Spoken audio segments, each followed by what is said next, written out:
Hello বন্ধুরা, আমার চ্যানেলে তোমাদের সবাইকে স্বাগত জানিয়ে আজকে একটা আমার মেয়ে দুষ্টু মিষ্টি একটা ব্লগ তোমাদের সাথে শেয়ার করেছি যে আমার মেয়ে সারাদিন কীরকম দুষ্টুমি করে। তো সেটা সারাদিন না, মানে ওই দুপুরবেলাটা চান টান করিয়ে দিলে কীরকম মানে দুষ্টুমি করছে সেটাই তোমাদের দেখাচ্ছি। তো চলো, ওকে চান টান করিয়ে দিয়েছিলাম, সেটা তোমাদের সাথে শেয়ার করবো ভেবেছিলাম, কিন্তু সেটা শেয়ার করতে পারিনি। যাই হোক, ওকে এবার আমি খাওয়াবো বলে আমি ওকে রেখেও যেতে পারছি না একা। কেন বললো তো, ওই যে আগে এক পা করে হাঁটতে পারতো না, এখন এগুলো ধরে ধরে না ও এক পা করে হেঁটে হেঁটে সামনের দিকে আরও এগিয়ে আসে। তো যেতেও পারছি না, ভয়ও করছে। ওই দেখো, ওকে আমি বারণ করি সুইচ বোর্ডের দিকে খুব যায়, ওকে বারণ করেছি সুইচ বোর্ডে হাত দিতে না। ওর মাথায় কি আর বুদ্ধি আছে, ও ঠিক ওইখানেই ও হাত দেবে। তো কী করে বলো তো, এসে সুইচগুলোকে নিয়ে না ও মানে প্রেস করে দেয়, যার জন্য মানে লাগে। আর ওগুলো একবার খারাপ হয়ে গেলে ব্যাস, আর ওর মাথায় তো কোনো বুদ্ধি নেই, আর সারাক্ষণ ওখানেই যাবে। তো ওরও ভালো লাগে হয়তো ওখানটা ওর খেলতে। আর কি বলে, আমার মেয়ের এই দুষ্টুমিগুলোই তোমাদের সামনে তুলে ধরেছি। তো এবারে আমি যাব ওর ভাত রেডি করতে। তো চলো ওর ভাতটা রেডি করি। হ্যাঁ, তার আগে ওকে কিছু দিয়ে যেতে হবে, চুপচাপ থাকে। দেখো, আমি ভয়েস দিচ্ছি, আমার পাশ দিয়ে যাচ্ছে, আমার কাঁধ ধরে দাঁড়িয়ে আছে। তো এবার ওকে আমি টিভিটা চালিয়ে দেবো, আর আমি ওই জন্য ব্যাকগ্রাউন্ড মিউজিকটা অফ করে দিয়েছি, কারণ নাহলে কপিরাইট এসে যাবে, সেই জন্য। ওই দেখো ওখানে দাঁড়িয়ে আছে, আর ওর জিনিসগুলো সব সরিয়ে রেখে দেবো। নাহলে কী করে বলো তো, ওই যে পাউডার কেসের যে পাপটা, ওটাকে নিয়ে ও মুখে দেবে, ওটা নাকি ওর খুব প্রিয়। তো ওটা আমি মুখে দিই না, তার জন্য খুব কান্নাকাটি করে। আর এই খেলনাটা ওকে দিলে আবার কি বলো তো, মানে সেই ভেঙে টেঙে দেবে, হাত ফাত খুলে দেবে। এই খেলাটাকে ওর পিসি, আমাদের এখানে শীতলা পুজো হয়েছিল, তো সেখান থেকে ওকে কিনে দিয়েছিল। তো তুলেই রেখে দেবো, আমি কিছুই দেবো না। তো তারপরেও ওকে আমি টিভিটা চালিয়ে দিয়েছি, ওখানে দাঁড়িয়ে থাকবে। কিন্তু কী বলতো, দাঁড়িয়ে রাখলেও না আমার খুব ভয় করে, যদি এই দিকটা এগিয়ে আসে না, যার জন্য আমি রান্না করতে মানে ওর খাবার রেডি করতে করতে বারবার দেখি। আর সত্যি কথা বলতে, আমার মেয়ের কোনো ফোনের নেশা আমি করিনি, কারণ ও ফোন এমনি হয়তো নেয়, ধরো হাত থেকে টেনে নিয়ে নিল, বা বিছানায় আছে হয়তো দেখলো, হয়তো খেলার চলে হয়তো ও নেয়, ওটা ফেলে দেয়। মানে ও যে বোঝে না যে এতে ভিডিও হয় বা দেখবো। অনেক বাচ্চা আছে কি ধরো ভিডিও চলে দেখবো ওরকম, তো সেটার মধ্যে নেই। আমি ওকে সবসময় টিভি চালিয়ে দিই, আর টিভিতেই ওকে আমি মানে রাইমস যেগুলো হয় বেবিতে, সেগুলো চালিয়ে দিই, মানে নার্সারি রাইমস যেগুলো হয় ওগুলো আমি ওদেরকে সবসময় চালিয়ে রাখি। খাওয়ার সময় বলে করা, তখনই সবসময় ফোন দিয়ে ওকে খাওয়াই না। কারণ কী বলো তো, মানে ডাক্তাররা এমনি আমাকে বারণ করেছে, আমি যখন প্রেগনেন্ট ছিলাম তখনই ডাক্তার আমাকে বারণ করেছিল বেশি ফোন টোন ঘাঁটতে না। তো আমি বেশি ফোন ঘাঁটতাম না, খুব কম টাইমই ফোন ঘাঁটতাম।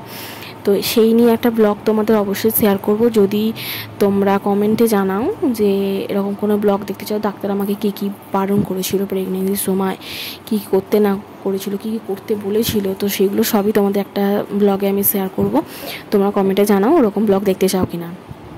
তো ওকে কোলে নিলাম, নিয়ে দেখো আমার একটা বাড়ি ছোট্ট, মানে এও আমার ঘরে একটা মেম্বার বলতে পারো।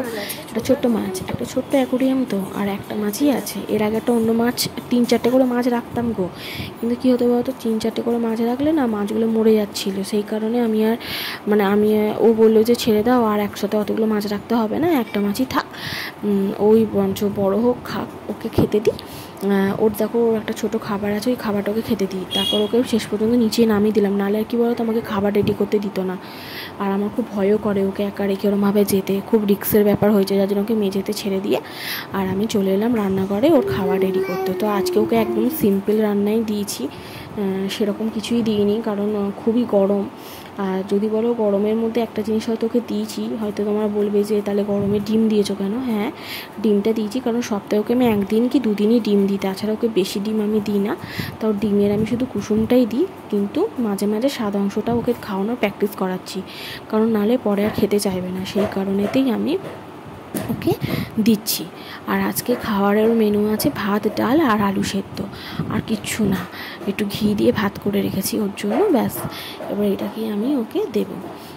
তো আমার সত্যি কথা বলতে কি বলো তো, একা থাকি তো, আর ভয়ও করে যে ও মানে দেখো না, এখনই তো মার সাথে ভয়েস দিচ্ছি, আর ও খাটের ধারে চলে আসছে, ও সবসময় ওকে দেখতে হয়। ওই যে বারবার আমি দেখতে যাচ্ছি আর আসছি, কেন বলো তো, মানে ভয় করে। আর সবথেকে বড়ো কথা, তোমরা যদি আমার হোম ট্যুর চাও তোমাদেরকে আমি অবশ্যই দেবো, সবই কমেন্টের মাধ্যমে জানিও। তোমাদের কী কী ব্লগ মানে ইচ্ছা দেখার অবশ্যই কমেন্টে জানিও। আর হ্যাঁ, আমার যদি ব্লগ তোমাদের মনে হচ্ছে যে কোনো ভুল ত্রুটি আছে, অবশ্যই তোমরা কিন্তু কমেন্টে জানিও, তাহলে আমি সেটা মানে কী করবো, চেঞ্জ করার করবো, আমার চেঞ্জ করবো নিজেকে, যে হ্যাঁ তোমরা কমেন্টে জানাচ্ছো দিদি এটা ঠিক হচ্ছে না, বা যারা যারা আমার বন্ধু আছে, পরিবারের লোকেরা যদি আমাকে কমেন্ট করো যে এটা ঠিক লাগছে না, একটু অন্যরকম করো, সেটা তাহলে অন্যরকম করার চেষ্টা করব। তো কেন বলো তো, আমি তো কখনো এসব করি না, আর একটা মনের শখ আর কি, আমি শখ থেকেই কিন্তু ব্লগ বানাচ্ছি, ঠিক আছে, মানে শখ থেকেই তোমাদের সামনে আসা। আর এই যে আমি ওর ভাত রেডি করেছি, করে এবার ভাতটা ওর সামনে আমি নিয়ে যাব, খাওয়াবো ওকে। তারপরে তোমার